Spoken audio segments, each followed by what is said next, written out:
ठीक है, तो हम लोगों ने 3D में ऑलरेडी हम लोग इक्वेशन ऑफ लाइंस पढ़ चुके हैं।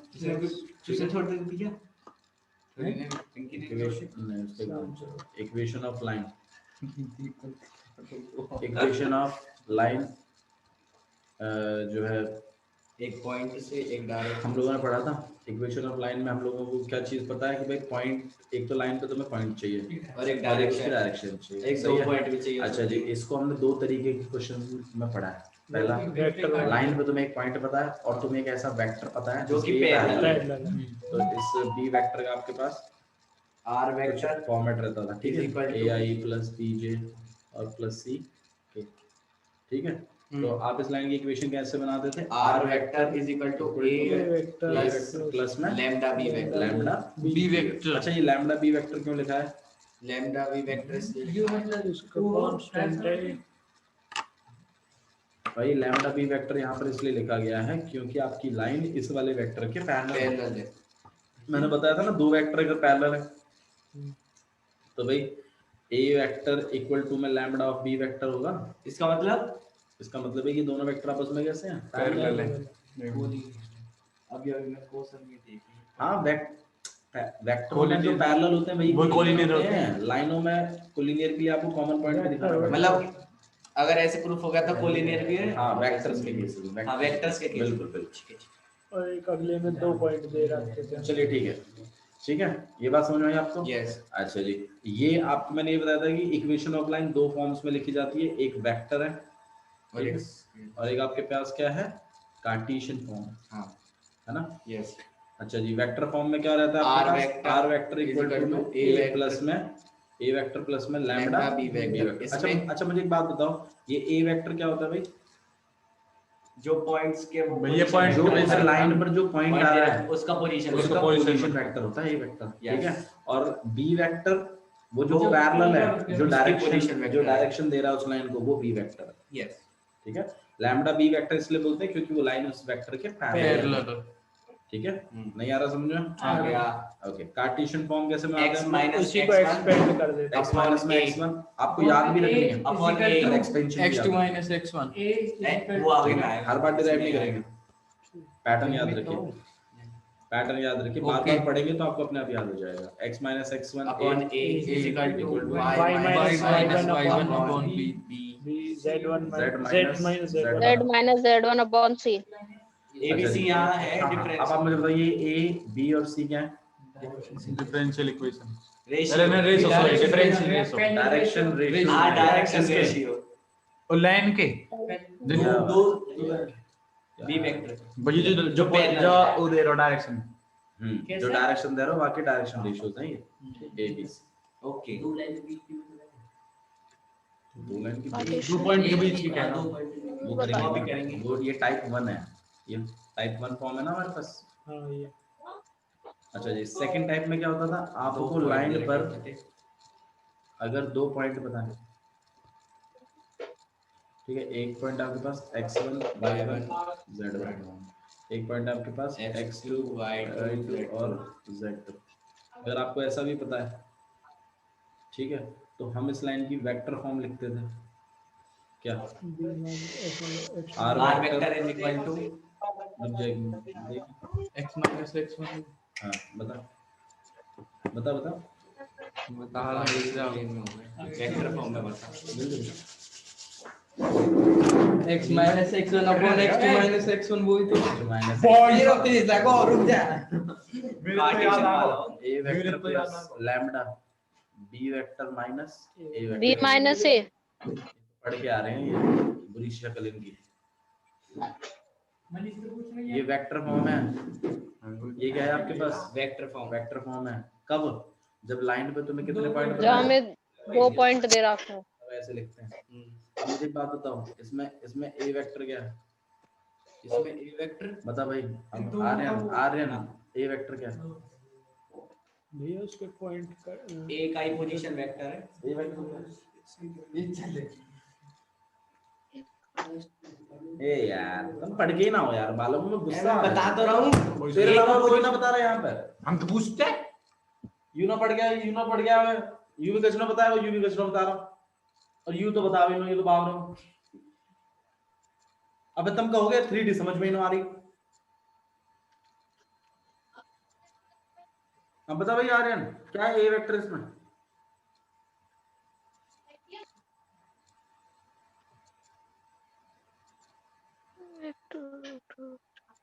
बताओ आशीष, बता ए वेक्टर क्या है? वीडियो देखी ना तूने? भाई देखिए आपने ऐसा नहीं है जैसे ये जैसे तू बता दे चलेगा। ये ए का ये वही पोजीशन है। वेक्टर है। ए का पोजीशन वेक्टर है ये वेक्टर। जी यहाँ यहाँ यहाँ बता रहे हैं भाई इस वाले वेक्टर का पोजीशन वेक्टर है ये। हां नहीं यहाँ बता नहीं तो बोलना, बोलते क्यों नहीं है फिर इस बात को? ये है भैया, ये किया तुमने भैया, ये किया है, तो पोजीशन वेक्टर बोलना नहीं आता। नाम है पोजीशन वेक्टर वैसे ए वेक्टर क्या है? ये जो आपका पहला पॉइंट है इसका पोजीशन वेक्टर है ये। यस। और बी क्या है? बी वेक्टर क्या है? बी वेक्टर बी का B पोजीशन दूसरे वाले का पोजीशन वेक्टर है। दूसरे वाले का पोजीशन। अगर आपको एक लाइन पर एक पॉइंट पता है, 2 पॉइंट पता है, तो उसमें जो पहला वाला है वो तो आपके पास पहले वाले का पोजीशन वेक्टर है, पहले वाले पॉइंट, और बी वेक्टर दूसरे वाले का। तो भाई जब मैं इन दोनों को माइनस करूंगा तो डायरेक्शन अपने आप मिल जाएगी ना। यस। लैम्डा लगा दिया मैंने तो उसके पैरेलल वेक्टर, मतलब ए भी एक वेक्टर बन गया, उसके पैरेलल ही तो है ये लाइन। अब भैया तो भाई इसमें लैम्डा लगा के मैंने इसके पैरेलल डायरेक्शन भी ले ली और ए वेक्टर भी ले लिया और आर वेक्टर लगा दिया। इसमें B vector minus a vector से डायरेक्ट ए बी वेक्टर लिख देते ज्यादा ए बी वेक्टर लिख देंगे तो भी चल जाएगी बात, पर B vector minus a vector ना हो बात तो वही है। काट रहे कुछ भाई आप पढ़ के नहीं आते यार, मैं गुस्सा आ रहा हूं। मैं तुमसे कहा है 3D चैप्टर पढ़ो, बार बार पढ़ो, बार बार पढ़ो, इसका बेसिक आ जाना चाहिए। ये जैसे ही खत्म हो जाएगा मैं तुम्हें डिफरेंशियल वेक्टर 3D रिवीजन में वापस ले लूंगा। मुझे टिप्स पे चाहिए इन सब के बेसिक्स, ठीक है? तुम्हें समझ में नहीं आ रही बात, अपने तरीके से चल रहे हो। कार्टेशियन फॉर्म दे दो उसका। बता भाई साहिल, कार्टेशियन फॉर्म क्या है उसका? बता भाई रिंकी, तू बता दे। याद मैं बताऊंगा। बता। x माइनस x माइनस पहले बोलो ना वो चीज है। x2 माइनस हाँ सही x तो y 2 माइनस y1 z बता तो सही z1 कौन में z2 माइनस z1 बता। x2 माइनस हाँ? x x2 minus x2 minus x1 equal to x2 y minus minus y1 x1 upon y2 minus y1 हाँ क्या? z आगे बता z2 equal to y equal to y minus y1 upon y2 y minus y1 upon में y2 minus y1 equal to z minus z1 upon में z2 minus z1। ये आपके पास Cartesian, सही जा रही हूँ। ठीक है? तो ये आपको डायरेक्शन दे रहे हैं लाइन की, बताया तो मैंने। भाई यही तो x1 y1 x2, इनको माइनस करूंगा तो ये वेक्टर तो जनरेट हो रहा है। जो पिछली बार जो अलग से काम कर रहा था ai plus b j plus c के, वो इनको माइनस करके यही तो मिलेंगे। यही बात तो लिखिए नीचे, बता चुका बट नहीं पढ़ना ही नहीं तुम्हें तो। अच्छा जी, तो आपको सीधा सीधा हिसाब यहाँ पर ये समझ में आया कि भाई एक लाइन है तो उसकी एक डायरेक्शन होती है और उस पर एक पॉइंट। किसी को दिक्कत है इसमें? तीसरी फॉर्म नहीं, ये पहली वाली तो है। दोनों फॉर्म एक इसी पे बेस्ड है, मतलब दो ही पॉइंट पे एक लाइन फार्मूला दो ही है और उसकी डायरेक्शन। दो ही बिल्कुल, लाइन की इक्वेशन निकालने के 2 ही फॉर्मूले हैं हमारे पास, या तो उस लाइन पे पॉइंट और एक पैरेलल वेक्टर, और या तो आपको 2 पॉइंट मिल जाए। तो मतलब जो देखो वेक्टर तुम सब छोड़ो, तुम बस इस बात को समझो कि अगर लाइन की इक्वेशन चाहिए ना, आपको जो समझना है वो ये है कि लाइन की अगर इक्वेशन चाहिए तो एक तो तुम लाइन पे पॉइंट ढूंढ दो किसी भी तरीके से समहाउ, और दूसरा उसकी डायरेक्शन ढूंढो। अब चाहे पैरेलल से ढूंढो चाहे कुछ भी ढूंढो, मैं एक क्वेश्चन करवाता हूँ तुम्हें और उस क्वेश्चन को हम डिस्कस करेंगे और फिर मैं तुम्हें बताऊंगा देखो कैसा क्वेश्चन पूछा, ठीक है? देखो क्वेश्चन पॉइंट है। एक बार क्वेश्चन देख लेते हैं, देखिए क्या लिखा हुआ है। Find the vector equation of line. आपने क्या निकालनी है? Vector equation. एक लाइन की क्या निकालनी है? Vector equation. आर के तो मतलब आपने एक लाइन की इक्वेशन चाहिए। अच्छा जी, जो कि पास कर रही है इस पॉइंट से, तो मतलब आपके पास एक लाइन है जो कि पास कर रही है 1 2 और -4, ठीक है? और ये line perpendicular to the two lines this and this। देखो अब आपको माइंड भी ऐसा लग रहा होगा यार ये कैसे पॉसिबल है, ये कोलिनियर है दोनों में। अरे सुन तो ले, लाइन कोलिनियर नहीं होती, पॉइंट पॉइंट पॉइंट के बारे में बात नहीं हो रही। मैं तुमसे क्या पूछ रहा हूँ, मैं तुमसे ये कह रहा हूँ कि भाई आपके पास एक लाइन है, उसकी वेक्टर इक्वेशन बतानी है जो कि इस पॉइंट से तो पास कर रही है, और ये वाली लाइन और ये वाली लाइन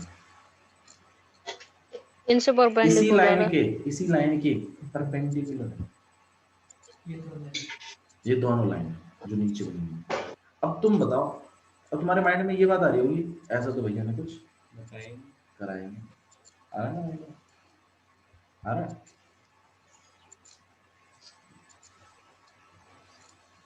भाई देखो देखो जो बच्चे ऑनलाइन पढ़ रहे हैं उनको तुम फिजिकल नहीं करा सकता, लेकिन जो यहाँ पर है उनको वो सोचिए थोड़ा सा।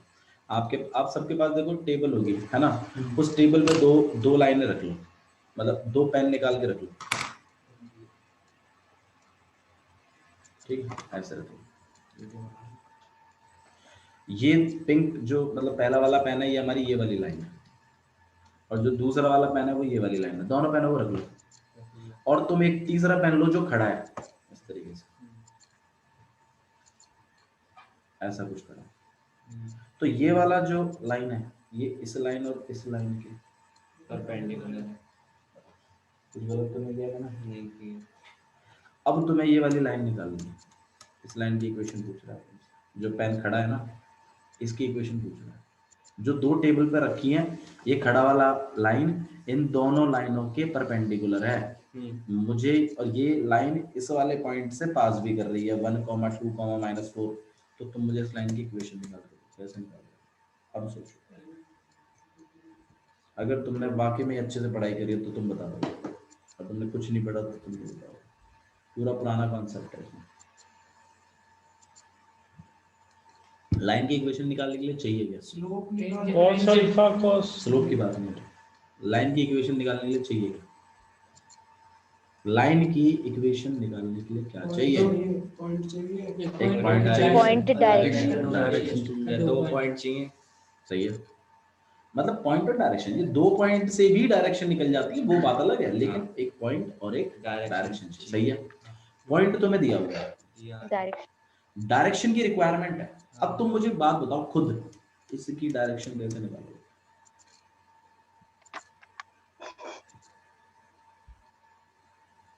भैया जब इसकी डायरेक्शन इस लाइन में इन दोनों वेक्टरों के परपेंडिकुलर बता दो कुछ, कैसे निकलेगा परपेंडिकुलर इन दोनों का? इन दोनों लाइनों को जो टेबल पे पड़ी है जो दो लाइन है इनका परपेंडिकुलर ही तो इसकी डायरेक्शन है। अरे क्रॉस प्रोडक्ट नहीं पढ़ा क्या? क्रॉस प्रोडक्ट क्या होता था? क्रॉस प्रोडक्ट क्या देता था तुम्हें? दो वेक्टरों का क्रॉस क्या देता था? रिजल्टेंट तो देता था, देता क्या था मैं तुम्हें बताया नहीं था भाई? परपेंडिकुलर वेक्टर देता था इन दोनों वेक्टरों का। ये ए वेक्टर है, ये बी वेक्टर है, अगर मैं ए वेक्टर क्रॉस बी वेक्टर निकाल रहा हूँ तो मुझे एक वेक्टर मिलता था कि नहीं मिलता था? तुम ये तो कहते थे एक वेक्टर मिल रहा है, वो वेक्टर क्या होता था? वो इन दोनों वेक्टरों के क्या होता था? ये बात मैंने बताई है, तुम्हें नहीं बताई? नहीं बताइए तो अगर तुम्हें ऐसा लगता है कि नहीं बताई तो चेक करना वीडियोस, मैंने बताई है। तो तुम्हें क्या करना है, इन दोनों लाइनों के जो डायरेक्शन रेशियोज हैं इनका क्या निकालना है? पहले क्रॉस प्रोडक्ट निकालना है। क्रॉस प्रोडक्ट से तुम्हें इनके परपेंडिकुलर कोई वेक्टर मिल जाएगा और वो इस वाली लाइन के पैरेलल भी होगा, तो इसकी डायरेक्शन का बंदोबस्त हो गया ना। पॉइंट तो तुम्हें पता ही है, वेक्टर इक्वेशन। भाई वेक्टर और 3D दोनों कनेक्टेड है, इस बात को आप ठुकरा नहीं सकते कैसे भी। आपने इन दोनों लाइनों का जो डायरेक्शन रेशियो है उसका क्या करना है? क्रॉस करना है। क्या करना है? क्रॉस। उससे क्या होगा, तुम्हें इन दोनों लाइनों के जो डायरेक्शन वाले जो वेक्टर्स हैं उनके परपेंडिकुलर एक वेक्टर मिल जाएगा, और वही वेक्टर कहीं ना कहीं लाइन के भी पैरेलल होगा, क्योंकि उसने बोला तो, उसने यही बात तो बोली है। और लाइन के अगर पैरेलल होगा तो उसकी डायरेक्शन इसकी डायरेक्शन सेम, लैम्बडा का ही तो फर्क होगा, लैम्बडा लगा लेंगे उसमें, कोई दिक्कत नहीं। और डायरेक्शन मिल गई, पॉइंट मिल गया, तो वेक्टर इक्वेशन दूरी कितनी है, नहीं है। ऐसे लॉजिकली समझना आप लोगों को, ऐसे नहीं है कि तुम्हें 2 पॉइंट दे देगा और तुम बोले इक्वेशन निकाल लो, तुम निकाल लोगे राजी हो जाओगे, ऐसा कुछ नहीं है।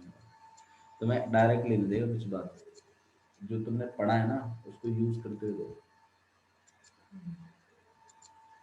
ठीक है। देखो इतना हलवा नहीं है थ्री में, तुम्हें पहले बता दूं, तुम्हें ऐसा लग रहा होगा तुम बातों को याद नहीं रखते। क्रॉस प्रोडक्ट का फायदा क्या है उसको ध्यान रखो, क्या मिलता है क्रॉस प्रोडक्ट से। समझ में आया अभी जो मैंने बताया आप लोगों को? किसको नहीं आया मुझे भी बता दो। आशीष क्रॉस प्रोडक्ट समझ में आया? बदलाव भाई मनीष? हाँ तो भैया सच बता, पक्की? हाँ वो ठीक ठाक से ढंग से नहीं आया भाई। 2 वेक्टर हैं आपके पास, ये समझ आ गया, वो अगर उनको निकालने क्रॉस तो प्रोडक्ट परपेंडिकुलर देता है इनके। अब वो कैसे निकालते हैं वो समझ में नहीं आया तो? हाँ अरे क्रॉस प्रोडक्ट नहीं निकालना आवे, इधर वीडियो देख लो। जब एक लाइन निकाले तो एक, अरे यार यहाँ देख लो, आई माइनस जे प्लस 2k ए वेक्टर क्रॉस बी वेक्टर कैसे निकालते थे भाई? आई ठीक है भैया, के 2 3 1 1 -1 2, इसको सॉल्व कर ठीक है भैया। नहीं सिखाया गया ये सब बातें? क्रॉस प्रोडक्ट बताया नहीं है तुम्हें, याद ही नहीं रख रहे तुम, कनेक्ट ही नहीं कर रहे बातों को। भाई मैथ्स में अगर आप कनेक्ट नहीं करोगे ना तो फिर बहुत मुश्किल हो जाएगा, बहुत ज़्यादा। पुरानी बातों को यूज़ करो और मुझे भी बताओ कि भैया ऐसा भी तो हमने पढ़ा था, ऐसा हो जाता है, आपने बताया था, तब तो आएगा मजा, वरना बोर हो जाओगे। ठीक है, मैंने आपको लाइन के बारे में 2 फॉर्म सिखाई हैं, ठीक है, और आपको एक मकसद बताया लाइन का कि भाई लाइन पे एक पॉइंट का जुगाड़ कर दो और डायरेक्शन का जुगाड़ कर दो। वो डायरेक्शन का जुगाड़ तुम कैसे करते हो वो तुम देखो, कि 2 लाइनें परपेंडिकुलर है उसके, तो भाई उसका परपेंडिकुलर ढूंढोगे तो लाइन के पैरेलल हो जाओगे, ऐसा कुछ देख लो, वो तो तुम देखो डायरेक्शन को। लेकिन मुझे डायरेक्शन चाहिए लाइन, और या तो लाइन के पैरेलल वेक्टर, ठीक है। कॉन्सेप्ट वही, कॉन्सेप्ट कहीं नहीं जाता। अच्छा जी, अब now angle between the 2 lines, angle between 2 lines, मुझे इसका आंसर निकाल के देना आप लोग इस क्वेश्चन, ठीक है। इस क्वेश्चन का मुझे आंसर चाहिए, ठीक है। एंगल बिटवीन 2 लाइंस, 2 लाइनों के बीच में क्या एंगल निकालेंगे हम भाई। देखो देखिए, एंगल बिटवीन द 2 लाइंस का फॉर्मूला है आपके पास cos थीटा इक्वल टू में a1 a2 plus b1 b2 plus c1 c2 और अपॉन में अंडर रूट ऑफ a1 का स्क्वायर प्लस b1 का स्क्वायर और प्लस c1 का स्क्वायर, और यहाँ पर a2 का स्क्वायर प्लस b2 का स्क्वायर प्लस c2 का स्क्वायर, ठीक है। अच्छा जी, एक फॉर्मूला और भी है उसको देखो, ये तो आपके पास कार्टेशियन फॉर्मूला है, कार्टेशियन फॉर्म का फॉर्मूला, और वेक्टर फॉर्म का भी है। cos थीटा इक्वल टू में होता है b1 b2 अपॉन में b1 का मैग्नीट्यूड और b2 का समझ में, तो हाँ जी b1 वेक्टर b2 वेक्टर। अब बात समझो, अब मैं आपको समझा दो एंगल बिटवीन द 2 लाइंस। अरे सुन तो एंगल बिटवीन द, ये वेक्टर फॉर्म, ये वेक्टर फॉर्म का फॉर्मूला, ठीक है। ये आपके पास किसका फॉर्मूला है? कार्टेशियन, किसका? Cartesian form. अच्छा भाई, वेक्टर फॉर्म में हमारी जो लाइन होती थी वो कैसी होती थी? R vector equal to a1 vector plus lambda b1, ऐसे ही ना, ये पहली वाली इक्वेशन है। ऐसे r1 और r2 मान लो, वैसे ही आपके पास होगी a2 vector plus lambda b2। अच्छा, b1 वेक्टर और b2 वेक्टर क्या दिखा रहे हैं? डायरेक्शन दिखा रहे हैं लाइनों की। तो आपने अगर 2 लाइनों के बीच में अगर एंगल देखना है तो ये लगाना है, मतलब ऊपर जो डायरेक्शन दिखा रहे हैं उनका तो डॉट, उनका तो क्या दिखाना है? डॉट, और नीचे रखना है उनका मैग्नीट्यूड। जो डायरेक्शन दे रहा है, हाँ जी, जो डायरेक्शन दे रहा है वही चीज मैं सिखा रहा हूँ यहाँ B1 B2 डायरेक्शन दे रहे हैं ना ये, डायरेक्शन वाले वेक्टर्स का तो डॉट कर देना और नीचे उन्हीं का मैग्नीट्यूड कर देना है। तो एक बात तो मुझे सिंपल सी ये समझ में आ रही है इससे कि अगर दो लाइनें हैं उनकी डायरेक्शनों के बीच में जो एंगल बनता है वही दो लाइनों के बीच में एंगल बनता है। मतलब पॉइंट से कोई लेना देना उसका नहीं है, एंगल निकालने के लिए दो लाइनों दो लाइनों के बीच की डायरेक्शन में जो एंगल बन रहा है, मतलब अगर आपको मैं दो लाइनों का अगर एंगल पूछ रहा हूँ तो आपको उसकी पूरी प्रॉपर इक्वेशन निकालने की जरूरत नहीं है, आप बस खाली डायरेक्शन जो होंगी उनके बीच में निकाल लो एंगल, वही लाइन के बीच का एंगल। एक ही बात है, लेकिन बता रहा हूँ आपको कि देखो ना इसके फॉर्मूले में कहीं A1 A2 यूज हुआ है, वो चीज आप डायरेक्शनों के बीच में एंगल निकाल लो दो लाइनों की।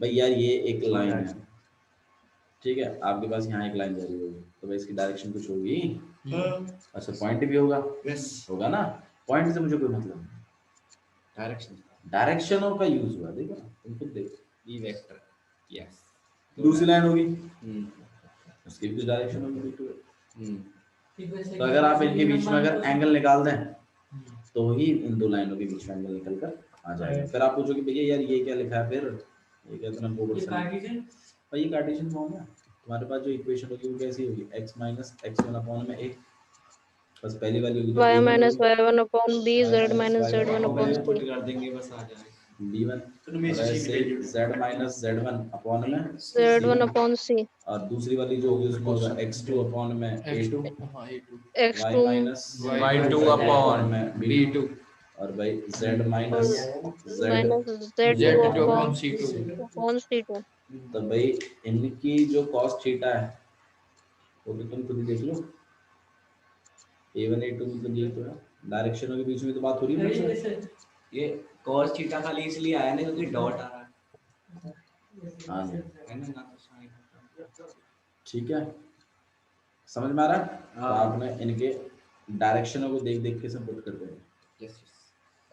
अच्छा जी, ये जो चीज लिखी हुई है देखो तुम गौर करो, भाई ये डायरेक्शन ही तो देते थे, तो मतलब कहीं ना कहीं ये बी वेक्टर ही तो है, ये B1 वेक्टर है यार, ये जो नीचे लिखा है ये क्या है, तो मैं इनका डॉट करूंगा तो यही आएगा ना, तुम देखो ना ये डॉट ही तो है, और ये मैग्नीट्यूड क्या है यार, ये मैग्नीट्यूड ही तो है B1 का, और यार ये B2 का मैग्नीट्यूड, बात तो एक ही बड़ी, बात एक ही है, फॉर्मूले अलग अलग नहीं है, ये कार्टेशियन फॉर्म में लिखता है वो वेक्टर फॉर्म में लिखता है, वेक्टर फॉर्म में लिख दिया। ठीक है। अच्छा जी, अच्छा मैंने आपको एक चीज और बताई थी, देखो cos थीटा समझ में आया आप लोगों को ये, चलो एक बार और लिख लेते हैं इस चीज को, और ना हाँ फॉर्मूला को आप थोड़ा सा ना बार बार लिखो उससे आपको याद हो जाए, एग्जांपल लेंगे बाबू, एग्जांपल लेंगे, डोंट वरी, मैं थोड़ा सा इसको टॉपिक को कवर करा दूं, a1 a2 plus b1 b2 plus c1 c2 c1 upon में upon में root a1 square plus a1 square plus b1 square plus c1 square under root a2 square plus b2 square plus c2 square b2 square plus c2 का square, ये cos theta का, ठीक है, ये angle निकालने का formula है, याद रहेगा। और अगर इसी चीज को मैं वेक्टर फॉर्म में लिखूं तो b1 b2 dot b1 b2 upon b2 into magnitude of b1 और b2 into b magnitude of b2। तो आप किसी एक को याद कर लो, या तो इसको याद कर लो या तो इसको याद कर लो, छोटे वाले पर, हाँ जी बोलो। ये चीज खाली एक उसमें ही है ना, जैसे r vector is equal to a vector plus lambda b vector, उस चीज में नहीं है r vector is equal to a vector plus lambda b vector minus a vector, b vector minus a vector भी तो डायरेक्शन ही देगा, और तो डायरेक्शन को हम b1 बना लेंगे उस टाइम, वो जो डायरेक्शन आएगी, हाँ यहाँ डायरेक्शन की बात हो रही है ये भाई, देखो जो पहला वाला टाइप था वो भी डायरेक्शन देता है, लैम्बडा बी वेक्टर देता है, और जो दूसरा वाला था जिसमें मैं ऐसे लिखता था आर वेक्टर इक्वल टू में a vector plus lambda b vector minus a vector, ये बता दो मुझे ये दे क्या रहा है, डायरेक्शन की तो बात हो रही है, तो यहाँ डायरेक्शन ही लिखनी है। यस यस, अब वो चाहे वो B vector minus a vector करके आए, चाहे वो किसी के पैरेलल हो जाए, ठीक है। अच्छा जी, अब इस चीज को थोड़ा सा देख लो आप लोग, ये एक चीज और बता। हाँ जी बोलो। जैसे भैया हमारे cos theta is equal to आगो मतलब भैया कुछ रिजल्टेंट आ गया तो भैया हम आते हैं तो इसको तो पढ़ेंगे। सही बात है। मैं देखो इसके आगे इसके ऊपर मॉडुलस है, तो cos थीटा कुछ तो आएगा 19/7 आएगा, कुछ तो देगा। हालांकि cos थीटा की वैल्यू 1 से ऊपर नहीं जाती, तो ये 17 ज्यादा हो गया। हाँ ये 17 हो सकता है। ठीक है, तो आपने थीटा को अकेला कर देना, बस cos इनवर्स लगा दो इस बात। हाँ बिना सॉल्व करे ऐसे कर। ये बात तो मैं सोच रहा हूँ, पर भैया अगर 17 भी ना हो सके, 18 18 भी नहीं होगी, 90 27 हो सकती है। चलो अब ठीक है। हाँ जी बोल, क्या बोल रहे थे? अब जैसे हाँ मतलब आपको कोई लगा सॉल्व नहीं करना, बस इतना ही छोड़ देना है। जो वैल्यू नहीं निकल सकती वो नहीं करनी है। हाँ अगर कोई सॉल्व हो सकता है तो कर देनी है। जैसे √3/2 आ गो तो बस तो फिर लिख cos थीटा इक्वल टू √3/2। तो पर एक cos है ही ना, जैसे लिख देंगे। अरे उसको लिख देंगे ना cos 30 डिग्री, तो cos से cos गया, पर थीटा इज इक्वल टू 30 ओ डिग्री। ठीक है, ये थीटा 30 आ जाएगा। अरे ओ ये बाप रे यहाँ cos उधर भेज देंगे तो cos इनवर्स भी तो हो जाएगा, और cos इनवर्स √3/2 तुम्हें पता नहीं कैसे निकालते हैं इसको, 30 हो जाएगा ये। चलो कोई बात नहीं, ठीक ओके। अच्छा जी, एक चीज और थोड़ा सा यहाँ पे आपको करवानी थी। फॉर्मूला मैंने सोच समझ के लिखा है, तो वहाँ मैं करवा देता। हाँ भाई क्या था ये? A1 A2 plus B1 B2 plus C1 C2 upon under root A1 square plus B1 जब याद हुए क्या जी? A2 square A2 square B plus B2 square plus C2 square. इसको देखिए। अब मुझे एक बात बताओ तुम, अगर मैं ये चीज इस सबको अलॉट कर दें अलग अलग, हाँ जी, सबको अगर मैं अलग अलग अलॉट कर दूं तो भाई तुम्हारे पास ये ऐसा बन जाएगा A1 का स्क्वायर प्लस B1 का स्क्वायर प्लस C1 का स्क्वायर। A2 भी तो A2 हाँ कर रहे हैं सबको अलग अलग कुछ जगह A2 का square plus plus B1 into B2 और ऐसे ही B1 के अंदर। अच्छा ठीक सही है, और ऐसे ही C1 के अंदर ही B2 के अंदर भी। C2। ठीक है, ऐसे ही C1 के अंदर भी लिखेंगे और ऐसे ही C2 के अंदर भी। मैं इसको थोड़ा सा ले लेता हूँ। A2 का स्क्वायर प्लस भाई किसी कुछ याद आ रहा है? कुछ याद आना चाहिए तुम्हें यहाँ पे। भैया आ रहा है LMN। वही तो बात है ना, अब जिसको याद ही नहीं आ रहा उसको क्या समझ में आएगा? LMN आ रहा है भाई ये L का फॉर्मूला है, पहले ही उसमें करवाया था। डायरेक्शन रेशियो अपॉन में उसका मैग्नीट्यूड L ही तो होता था। यस ठीक है, और ऐसे ही ये दूसरे वाले का L है, ये L2 हो गया, तो इसका मतलब ये L1 L2 plus M1 M2 plus N1 N2 वो तो ना आया वो और M2। मैं तो ये आपके पास क्या हो जाएगा? cos theta. आ गया अब आ गया। तो अगर आपने एंगल निकालना है तो डायरेक्शन कोसाइन से, डायरेक्शन रेशियो से भी निकल सकता है, डायरेक्शन कोसाइन से भी निकल सकता है, और अगर आपको वेक्टर फॉर्म में दिया है जब भी निकल वैसे। सकता है। ये आपको ध्यान रखना है, ये ध्यान रखना है इस बात को कि अगर angle between the two lines अगर हमें निकालना है तो हम ऐसे भी निकाल सकते हैं। ओके अच्छा जी, अगर मैं इस बात को और कहूँ कि भाई दो वेक्टर नहीं सॉरी दो लाइन है, दो लाइन आपस में परपेंडिकुलर बना रही है। क्या बना रही है? परपेंडिकुलर। तो cos थीटा किसके इक्वल हो जाएगा? cos 90। यस cos 90 कितना होता है?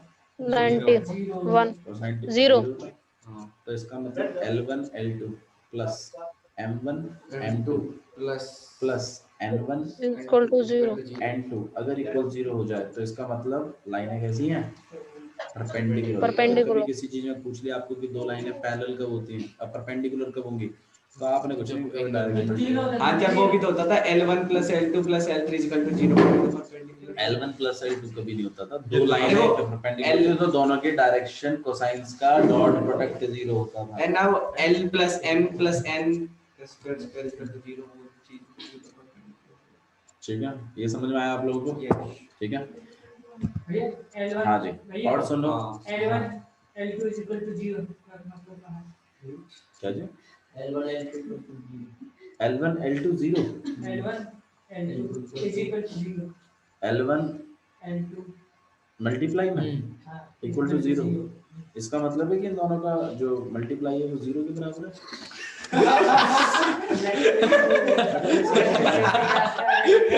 क्या चीज पूछ रहे हो? मैं L1 L2 equal to 0 L1 L2 इनकी पूछ रहा हूँ। या तो इसमें से L1 0 है और या तो L2 0 है और या तो दोनों ही 0। अरे तो ऐसी बात कर रहे हैं, मैं लेट कर दिया। अरे नहीं बता तो सही। बता ही नहीं रहा था। लेट कर दिया ना। ठीक है चलिए बस इधर ध्यान दो। ठीक है समझ में आया आपको? तो अगर दो लाइनें परपेंडिकुलर हैं तो उनके डायरेक्शन कोसाइंस का डॉट 0 के इक्वल होता है। और अगर आप इसको यहाँ पर भी पुट करके देखो, ये cos 90 0 हो गया, तुम इस पूरे तामझाम को अगर मल्टीप्लाई 0 फेंक दोगे तो ये सब क्या हो जाएगा? 0। इसका मतलब अगर a1 a2 plus b1 b2 plus c1 c2 भी अगर 0 के ऊपर आ जाए तब भी तो भी हम लाइनों को परपेंडिकुलर बोल देते हैं। और अगर डायरेक्शन कोसाइंस के भी डॉट अगर 0 के इक्वल तो भी बोल देते हैं। ठीक है? अच्छा जी, लाइनों को पैरेलल दिखाने के लिए a1 अपॉन में a2 is equal to b1 upon b2 is equal to c1 upon c2 c2 होना चाहिए और रेशियो सेम होनी चाहिए। रेशियो दिखाएंगे। This can't be crazy. ठीक है, क्लियर है? समझ में आया आप लोगों को ये? ठीक है। अच्छा जी, shortest distance between two lines और देख लेते हैं। Displacement. जो हमें क्वेश्चन एक है इसमें ये। ठीक है, shortest distance between the two lines. उसके बाद हम लोग क्वेश्चन जब करेंगे ना तो आपको और क्लियर, देखो मैं थोड़े फॉर्मूले आपको कराना चाहता हूँ ताकि कल मैं आपको कम से कम क्वेश्चंस करा सकूं। Shortest distance please. क्या हो रहा है मनीष? फोकस नहीं आपका। देखिए, shortest distance between the two lines, दो लाइनों के बीच में शॉर्टेस्ट डिस्टेंस निकालने का आपके पास एक फॉर्मूला है। ठीक है, फॉर्मूला कुछ ऐसा है, देखिए d इक्वल टू में b1 क्रॉस b2 और इसको डॉट करवाना है आपने किसके साथ? a2 क्रॉस a1 के साथ और अपॉन में b1 क्रॉस b2 का मैग्नीट्यूड। ठीक, और इन सब का लास्ट में, हालांकि देखो डॉट करोगे तो ऑब्वियस बात है तुम्हारे पास एक स्केलर क्वांटिटी ही आएगी। ठीक है, नीचे मॉडुलस है तो स्केलर क्वांटिटी आएगी। तो आपने बस इस बात का ध्यान रखना है कि डिस्टेंस कभी नेगेटिव ना हो जाए, इसलिए बाहर मॉडुलस लगाएगा। ठीक है, ये जो फॉर्म है आपके पास, इस बात को ध्यान रखना कि ये वेक्टर फॉर्म का है। किसका है ये? Vector form, vector Cartesian form का बड़ा आता है। बस ये कौन सा याद कर लो वैसे तो भैया कोई किसी एक को याद रख लो, किसी एक को याद रख लो, किसी एक को याद रख लो। ठीक है, ओके। तो भाई अच्छा, हाँ सुनो इधर मेरी बात। इसमें ये जो b1 वेक्टर है ये क्या है आर्यन? इसमें b1 वेक्टर क्या है? अब मैं बताऊं क्या? आर्यन किसका नाम? आपका नाम आर्यन भी है? बताया नहीं आपने कभी? बता दें अंकल का B1 पॉइंट का डायरेक्शन वेक्टर। b1 वेक्टर क्या है? B1 पॉइंट उसका डायरेक्शन वेक्टर, पहली लाइन का डायरेक्शन वेक्टर। ऐसे बता।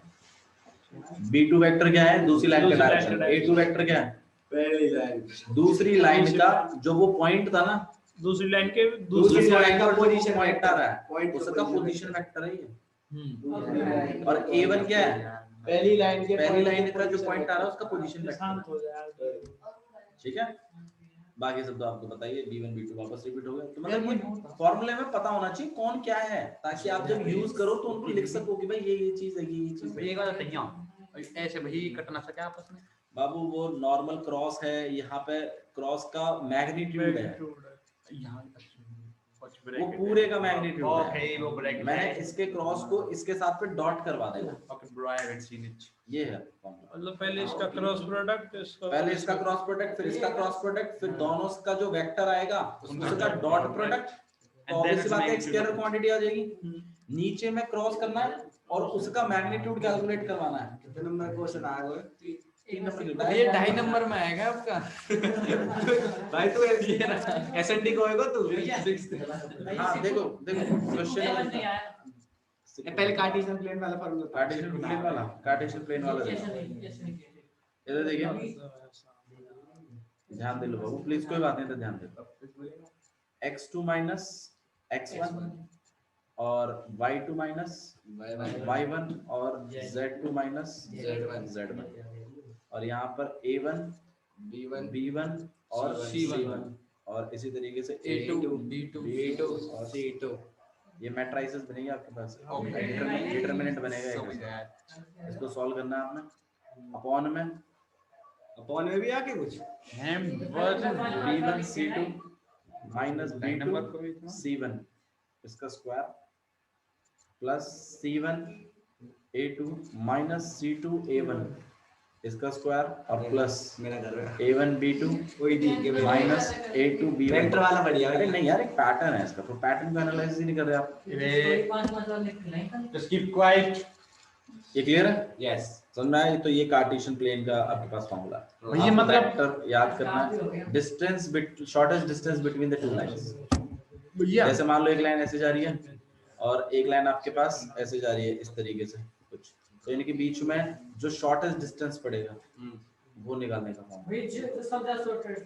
हाँ जी, देखो अब आप ये कह सकते हो, हाँ अब आप ये कह सकते हो कि भैया एक लाइन ऐसे जा रही है, एक लाइन ऐसे जा रही है, ठीक है? नहीं नहीं बिल्कुल है, क्यों नहीं है? ये लाइन जब आगे एक्सटेंड होगी तब तो आएगी, तो इनके बीच में जो जब कभी भी शॉर्टेस्ट डिस्टेंस मिलेगा स्पेस में, मतलब ये पर्टिकुलर किसी भी हो सकती है ना। फिर तो एक लाइन मान लो ऐसे है, एक लाइन आपके पास ऐसे है, तो ये जब टाइम आया जब ये दोनों एक दूसरे के सामने आ गई तो वो शॉर्टेस्ट डिस्टेंस है। अच्छा, अगर दो लाइनें ही अगर आपस में टच होती है तो शॉर्टेस्ट डिस्टेंस क्या होगा? जीरो। ये बात भी समझ लो, यही बात मैं बोल रहा हूं। डिस्टेंस बता दिया आपको क्वेश्चन में, यही प्रूफ यही आ गया दिखाने को कि भाई ये प्रूफ कर दो, दो लाइनें मिल रही हैं, जीरो शॉर्टेस्ट डिस्टेंस निकाल दो उनका, जीरो अगर आ जाए तो भैया हाँ बिल्कुल मिल रही है, क्यों नहीं मिल रही? ठीक है, क्लियर है? तो इस बात को आप फिर से फार्मूला यूज होता होगा क्या जी? स्पेस में जैसे हां बिल्कुल बिल्कुल बिल्कुल क्वेश्चन करके दिखाओ भैया। हां हमारे काम में क्वेश्चन करके दिखाओ बाबू। आपको एक इसी के ऊपर एक बेस्ड एक क्वेश्चन है, वो क्वेश्चन भी आप लोगों ने करना है। देखिए, शॉर्टेस्ट डिस्टेंस निकालना है, गिवन बाय शॉर्टेस्ट डिस्टेंस निकालना है between these lines. x plus में 1 अपॉन में 7 खाली छोड़िए, प्लीज नंबर y प्लस में 1 अपॉन में -6 z माइनस 1 अपॉन में 1 एंड x माइनस 3 अपॉन में 1 y माइनस 5 अपॉन में -2 और z माइनस 7 अपॉन में 1। ठीक है, आपके पास यहाँ पे इनसे फॉर्मूला लगा दो b1 को। ठीक है, ये आप करके लाएंगे या इट्स योर होमवर्क, मैं करूंगा नहीं इसको। नेक्स्ट देखिए बाबू प्लीज, दो फॉर्मूला हो रहे हैं इसका भैया, मैं फोटो भेज दूंगा आपका करके। बाबू आपका बस चले तो आप क्या कह रहे हो? अच्छा हाँ, एक चीज और रह गया, स्क्यू लाइंस क्या होती है? स्क्यू लाइन देखो, स्क्यू लाइंस ना आपको 3D में दिखेंगी। देखो लाइन है, आपने 2D में दो तरीके की पढ़ी है, एक पैरेलल लाइन और एक इंटरसेक्टिंग लाइन। सही है? पैरेलल लाइंस क्या होती हैं? जो कभी आपस में नहीं मिलती। इंटरसेक्टिंग में क्या होता है? लाइन में अगर थोड़ा सा भी झुकाव है तो वो कहीं ना कहीं जाके इंटरसेक्ट मीट करेंगे। लेकिन 3D में ऐसा होता है कि झुकाव भी होता है लाइनों में, लेकिन वो इंटरसेक्ट नहीं करती। जैसे हाँ, एक लाइन ये रही, एक लाइन ये रही, तो कभी आपस में मतलब देखो ना, आप एक पेन को राइट साइड में रखो, एक पेन को लेफ्ट में रखो, ये लाइन है बेशक देखो, अगर यही 2D में होती टेबल पे तो ये पक्का कहीं ना कहीं मिलती, लेकिन अगर ये चीज 3D में हो जाए, जैसे प्लेनों के साथ, ये एक प्लेन उसी लाइन पे जा रहा है, एक प्लेन इधर बाजू से आ रहा है, तो नहीं टकराते ना, तो 3D है। तो ये फ्लाईओवर पे हो गया, ऐसी लाइन है। सुनो मेरी बात, अरे सुन ले यार, पैरेलल नहीं होती। पैरेलल कैसे हो जाएंगी? पैरेलल में डायरेक्शन सेम होनी चाहिए, डायरेक्शन इसकी इधर है, इसकी इधर है, और एक मूवमेंट पे मतलब कभी कभार कोई मैं बता भैया, बेस्ट एग्जांपल भैया फ्लाईओवर रे, पुल के नीचे से गाड़ी जाती है फ्लाईओवर। हां, तो जैसे फ्लाईओवर के ऊपर से गाड़ी नीचे से गाड़ियां निकलती रहती हैं। ठीक है, तो स्क्यू लाइंस है। ठीक है, तो स्क्यू लाइंस वो लाइंस होती हैं 3D में जो इंटरसेक्ट भी नहीं करती और पैरेलल भी नहीं होती, ऐसी लाइनें कहलाती हैं स्क्यू लाइंस। और इनके बीच में भी शॉर्टेस्ट डिस्टेंस निकाला जा सकता है सेम फॉर्मूला उसका जो हमने भी यूज किया ओके ठीक है। ओके अच्छा जी, और दो पैरेलल लाइंस के बीच में 3D में अगर दो पैरेलल लाइन है और उनके बीच में अगर आपने डिस्टेंस निकालना है, ठीक है, तो हालांकि फॉर्मूला यही है, इसमें अमेंडमेंट हुआ है थोड़ा सा। इसमें क्या देखो, अगर हाँ शॉर्टेस्ट डिस्टेंस अगर आपको निकालना है, सुनो तो सही भाई, अगर दो पैरेलल लाइनें रहेंगी, अगर दो पैरेलल लाइनें रहेंगी तो उनका जो डायरेक्शन वाला जो पार्ट है वो सेम है, दोनों डायरेक्शन वाला पार्ट सेम है, तो ऑब्वियस सी बात है इसमें रहेगा आपके पास b1 b2 नहीं रहेगा, इसमें खाली क्या रहेगा b रहेगा, सिर्फ b1 अपॉन, और आप इसको क्रॉस करेंगे किसके साथ, a2 vector minus a1 vector के साथ, और अपॉन में बी वेक्टर का मैग्नीट्यूड, अब ये फिर इस पूरे का मैग्नीट्यूड ये बाबू distance between the two parallel lines निकाल रहा है, शॉर्टेस्ट डिस्टेंस Shortest है distance between the two parallel lines, between the two parallel lines, ध्यान रखेंगे, ठीक है। तो यहाँ तक आप सारे के सारे फॉर्मूलों को पढ़ेंगे, ठीक है। उसके बाद हम लोग 11.2 एक्सरसाइज